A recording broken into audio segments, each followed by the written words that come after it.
ಸಮಸ್ತ ನಾಡಿನ ಜನತೆಗೆ ರಥಸಪ್ತಮಿ ಪೂಜೆಯ ಅಂದರೆ ಸೂರ್ಯನ ಪೂಜೆಯ ಹಾರ್ದಿಕ ಶುಭಾಶಯಗಳು. ಹಾಯ್ ಫ್ರೆಂಡ್ಸ್, ಎಲ್ಲರೂ ಹೇಗಿದ್ದೀರಾ? ಐ ಹೋಪ್ ಎಲ್ಲರೂ ಚೆನ್ನಾಗಿದ್ದೀರಾ ಅನ್ಕೊತೀನಿ. ಏನು ಇವತ್ತು ಈ ಥರ ವಿಡಿಯೋ ಮಾಡ್ತಿದ್ದಾರೆ ಅಂದ್ಕೊಂಡ್ರೆ ಯಾಕೋ ಮಾಡಬೇಕು ಅನ್ನಿಸ್ತು ಮಾಡ್ತಾಯಿದ್ದೀನಿ.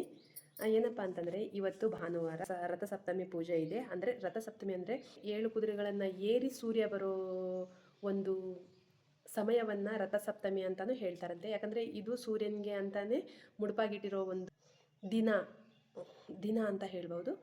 ಹಾಗಾಗಿ ಇದನ್ನು ನಾನು ವಿಡಿಯೋ ಮಾಡ್ತಿದ್ದೀನಿ. ಯಾಕಂದರೆ ನಂದು ಆಗಲೇ ಪೂಜೆ ಆಯಿತು, ಮಾಡಬೇಕು ಅನ್ನಿಸ್ತು ಮಾಡ್ತಾಯಿದ್ದೀನಿ. ಯಾಕಂದರೆ ಈಗ ಸಮಯ ಎಷ್ಟು ಅಂತಂದರೆ ಸುಮಾರು ಇಲ್ಲಿ ನೋಡಿ, ಭಾನುವಾರ 25 ರಥಸಪ್ತಮಿ ಪೂಜೆ ಇರುತ್ತೆ. ಟೈಮಿಂಗ್ಸ್ ನೋಡಿ 8:20 ಆಗ್ತಾ ಬಂದಿದೆ. ಆಲ್ರೆಡಿ ನನ್ನ ಪೂಜೆ ಮುಗೀತು. ಪೂಜೆ ಮುಗಿಸ್ಕೊಂಡ್ಬಿಟ್ಟು ಸುಮ್ಮನೆ ಒಂದು ವಿಡಿಯೋ ಹಾಕೋಣ. ಯಾಕಂದರೆ ಇವತ್ತು ಭಾನುವಾರ ಅಲ್ವಾ, ಮಕ್ಕಳಿಗೆಲ್ಲ ರಜಾ ಇರುತ್ತೆ, ಲಂಚ್ ಅವ್ರಿಗೆ ಪ್ರಿಪೇರ್ ಮಾಡಬೇಕು, ರೆಡಿ ಮಾಡಬೇಕು ಅನ್ನೋದು ಏನೂ ಇರಲ್ಲ. ಹಾಗಾಗಿ ಸಮಾಧಾನವಾಗಿ ವಿಡಿಯೋ ಮಾಡ್ತಾಯಿದ್ದೀನಿ. ರಥಸಪ್ತಮಿಯ ಹಾರ್ದಿಕ ಶುಭಾಶಯಗಳು ಎಲ್ಲರಿಗೂ. ಯಾಕಂದರೆ ಸೂರ್ಯನಿಗೆ ಕೆಂಪು ಬಟ್ಟೆ ಅಂದರೆ ತುಂಬ ಇಷ್ಟ. ಮತ್ತು ಏನಂದರೆ ಸೂರ್ಯನಿಗೆ ಕೆಂಪು ಬಟ್ಟೆ ಅಂದರೆ ತುಂಬ ಇಷ್ಟ. ಹಾಗೆ ಸೂರ್ಯನ ಮಗನಾದ ಶನೇಶ್ವರ ದೇವರಿಗೆ ಹೇಗೆ ಬ್ಲಾಕ್ ಬಟ್ಟೆ, ಕಪ್ಪು ಬಟ್ಟೆ ಇಷ್ಟನೋ, ಹಾಗೆ ಸೂರ್ಯ ದೇವನಿಗೆ ಕೆಂಪು ಅಂದರೆ ತುಂಬ ಇಷ್ಟ ಅಂತೆ. ಹಾಗಾಗಿ ಕೆಂಪು ಬಟ್ಟೆ ಹಾಕ್ಕೊಳ್ಳಿ ಇವತ್ತು. ಆಲ್ಮೋಸ್ಟ್ ನಾನು ಮುಂಚೆನೇ ಮಾಡಬೇಕಾಗಿತ್ತು, ಗೊತ್ತಾಗಲಿಲ್ಲ. ಕೆಂಪು ಬಟ್ಟೆ ಹಾಕ್ಕೊಳ್ಳಿ, ತುಂಬ ಒಳ್ಳೆಯದಾಗುತ್ತೆ. ಹಾಗೆ ಬೆಲ್ಲ ಮತ್ತು ಗೋಧಿಯನ್ನು ದಾನ ಮಾಡಬೇಕಂತೆ. ಎಲ್ಲಾದರೂ ನಾನು ಮಾಡಲೇಬೇಕು ಅಂತೇನಿಲ್ಲ, ನಿಮಗೆ ಇಷ್ಟ ಆದರೆ ಅಂತ ಹೇಳ್ತೀನಿ. ಹಾಗೆ ನಾನು ಯಾವ ಥರ ಪೂಜೆ ಮಾಡಿದೆ ಅನ್ನೋದನ್ನ ತೋರಿಸ್ತೀನಿ. ಅಂದರೆ ಫುಲ್ಲಿ ವಿಡಿಯೋ ಮಾಡಿಲ್ಲ ನಾನು. ದೀಪ ಹಚ್ಚಬೇಕಾದ್ರೆ ತಯಾರು ಮಾಡ್ಕೊಂಡಿದ್ದೀನಲ್ವ, ಆ ತಯಾರಿನ ಮಾತ್ರ ತೋರಿಸ್ತೀನಿ. ಪೂಜೆ ಎಲ್ಲ ಮಾಡೋಕ್ಕೆ ನನಗೆ ಆಗಲ್ಲ. ಯಾಕಂದರೆ ಕಾನ್ಸಂಟ್ರೇಷನ್ ಹೋಗಿಬಿಡುತ್ತೆ. ಪೂಜೆದೆಲ್ಲ ಮಾಡೋಕ್ಕೆ ಹೋದರೆ ನಮಗೆ ಕಾನ್ಸಂಟ್ರೇಷನ್ ಹೋಗಿಬಿಡುತ್ತೆ. ಹಾಗಾಗಿ ನಾನು ತಯಾರಿ ಮಾಡ್ಕೊಂಡಿರೋದು ಮಾತ್ರ ತೋರಿಸ್ತೀನಿ. ತದನಂತರ ಪೂಜೆ ನೀವೇ ಮಾಡ್ಕೊಳ್ಳಿ.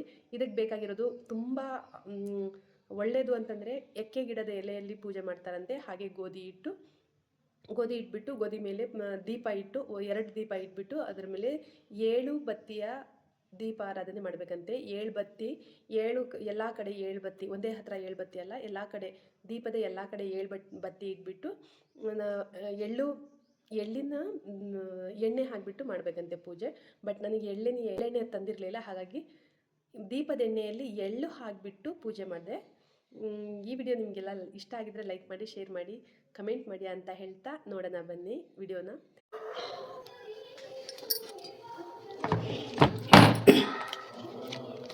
ಎಕ್ಕೆ ಎಲೆ ಎಲ್ಲ ವಾಶ್ ಮಾಡಿದ್ದೀನಿ.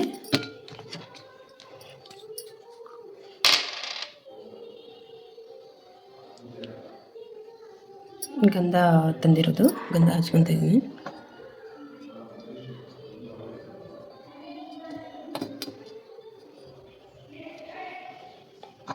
ಅರಿಶಿಣ ಕುಂಕುಮ ಹಾಕೊತಿದ್ದೀನಿ. ನಂತರ 7 ಎಕ್ಕೆ ಎಲೆ ಬೇಕು.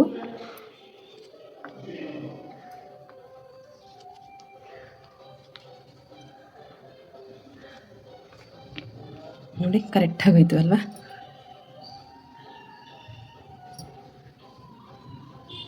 ಎಕ್ಕದ ಎಲೆ ಮೇಲೆ ಅರಿಶಿಣ ಕುಂಕುಮ ಗಂಧ ಹಚ್ಕೊಳ್ಳಿ. ನಾನು ಗಂಧ ಹಚ್ತಾ ಇದ್ದೀನಿ.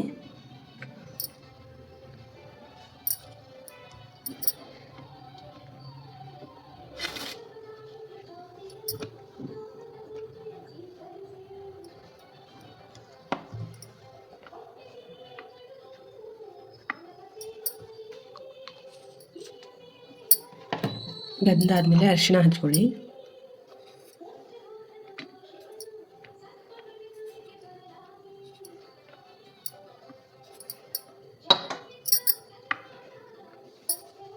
ಕುಂಕುಮ ಹಚ್ಕೊಳ್ಳಿ. ಅದ್ರ ಮೇಲೆ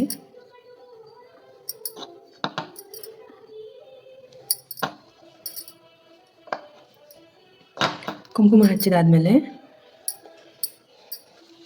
ನಾನು ಮೊದಲೇ ವಿಭೂತಿ ಹಚ್ಚಬೇಕಿತ್ತು, ಮರ್ತದೆ.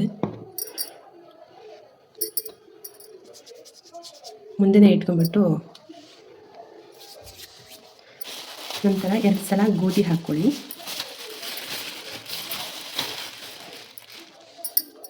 ಇದು ಗೋಧಿ.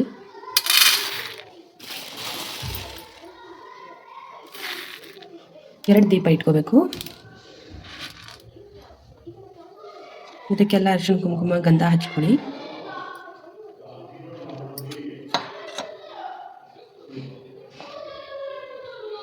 ಮತ್ತು ನಾನಿಲ್ಲಿ ದೀಪ ಇಡ್ತಾ ಇದ್ದೀನಿ. ದೀಪಕ್ಕೂ ಅರಿಶಿಣ ಕುಂಕುಮ ಆಮೇಲೆ ಹಚ್ಕೋಬೇಕಂತೆ, ಆಮೇಲೂ ಸ್ವಲ್ಪ ಉದುರಿಸಿದ್ರೆ ಆಯಿತು.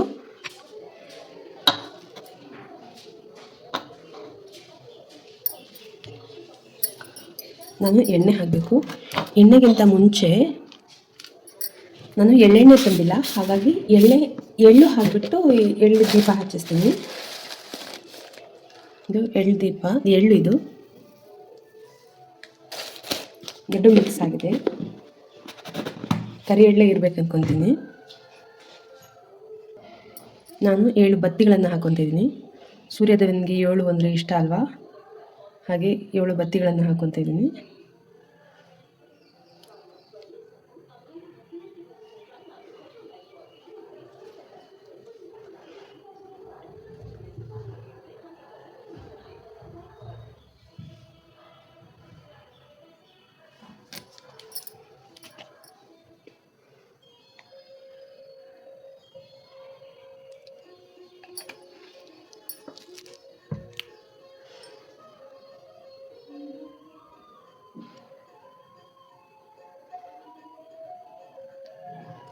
ಇದನ್ನು ಮನೇಲಿ ಹಚ್ಚಬಾರ್ದು, ಆಚೆ ಬಾಗಿಲು ಹೊಸ್ಲದ ಮುಂದೆ ಹಚ್ಚಬೇಕು, ಹೊಸಲಿ ಮುಂದೆ. ಸ್ವಲ್ಪ ಕರ್ಪೂರ ಹಚ್ಕೊತಾ ಇದ್ದೀನಿ, ಯಾಕಂದರೆ ಅಂಟಲ್ಲ ಅದಕ್ಕೆ.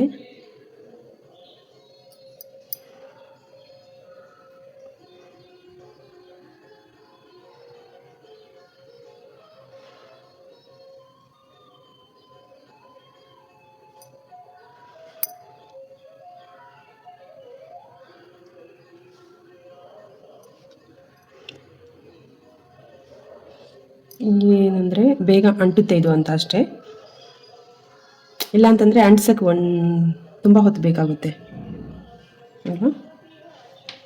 ನಾನು ಅರಿಶಿಣ ಹಚ್ಚಿಲ್ಲ, ಕುಂಕುಮ ಹಚ್ಚಿಲ್ಲ, ಅರಿಶಿಣ ಹಚ್ಚಿದ್ದೀನಿ, ಯಾಕಂದರೆ ಅಲ್ಲಿ ಹಚ್ಚೋಣ ಅಂತ.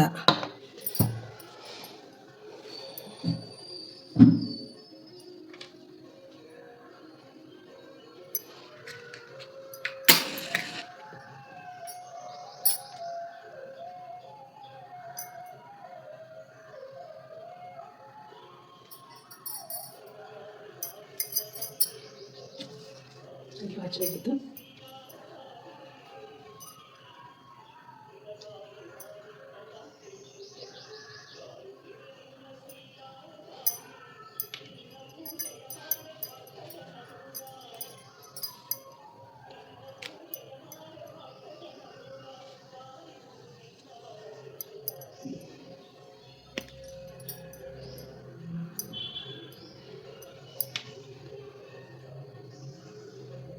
ಹೇಗೆ ಗೊತ್ತಾ, ಅಂದ್ಕೊಳ್ಳಿದ ಟೈಮಲ್ಲಿ ಆಗಲಿಲ್ಲ ಅಂತಂದರೆ ಏನು ಮಾಡಬೇಕು ಅಂತಂದರೆ, ಸ್ವಲ್ಪ ಅರಿಶಿಣ ನೀರು ಮತ್ತು ಅರಿಶಿಣ ನೀರು ಚಿಮಿಸಿ ಮನೆಯಲ್ಲಿ.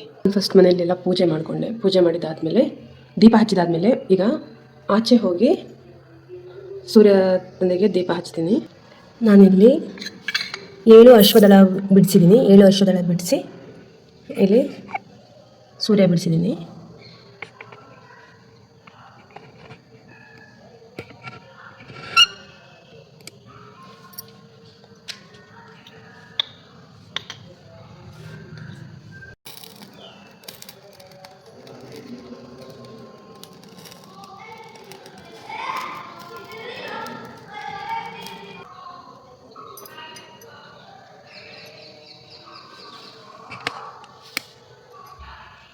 ನೋಡಿ, ನಾನು ದೀಪ ಹಚ್ಚಿದವರೆಗೂ ನಾನು ವಿಡಿಯೋ ಮಾಡಿದ್ದೀನಿ. ಸೂರ್ಯನ ಎದುರಿಗೆ ಕೂತ್ಕೊಂಡು ಓಂ ಸೂರ್ಯಾಯ ನಮಃ, ಓಂ ಭಾಸ್ಕರಾಯ ನಮಃ, ಓಂ ಆದಿತ್ಯಾಯ ನಮಃ ಅಂತ ಜಪ ಮಾಡಿ ತುಂಬ ಒಳ್ಳೆಯದಾಗುತ್ತೆ ಅಂತ ಹೇಳ್ತಾ ನಾನು ವಿಡಿಯೋ ಮಾಡು ಅಂತ ಏನು ಹೇಳಿಲ್ಲ, ಅವ್ನು ಮಾಡಿದ್ದಾನೆ ಗೊತ್ತಿಲ್ಲ ನನಗೆ, ಹಾಗಾಗಿ ಹೇಳ್ತಾ ಇದ್ದೀನಿ. ಈ ಜಪನ ನೀವು ತಪ್ಪದೆ ಮಾಡಿ ಇವತ್ತು. ಹಾಯ್ ಫ್ರೆಂಡ್ಸ್, ನೋಡ್ಕೊಂಬಂದ್ರಲ್ಲ ವಿಡಿಯೋನ, ಹೇಗಿತ್ತು ಸಿಂಪಲ್ಲಾಗಿ ಹೇಳ್ತಾ ಮತ್ತೆ ಮುಂದಿನ ವಿಡಿಯೋದೊಂದಿಗೆ ಮತ್ತೆ ಭೇಟಿ ಆಗೋಣ. ಅಲ್ಲಿವರೆಗೂ ಥ್ಯಾಂಕ್ ಯು ಸೋ ಮಚ್, ನೀವು ಹೀಗೆ ಸಪೋರ್ಟ್ ಮಾಡ್ತಾಯಿದ್ದೀನಿ ನನಗೆ ಅಂತ ಹೇಳ್ತಾ ಥ್ಯಾಂಕ್ ಯು ಫ್ರೆಂಡ್ಸ್. ನಾವಿವತ್ತು ನಾಗಮ್ಮ ಟೆಂಪಲ್ಗೆ ಹೋಗಿ ಬರೋಣ ಬನ್ನಿ. Hi hello welcome.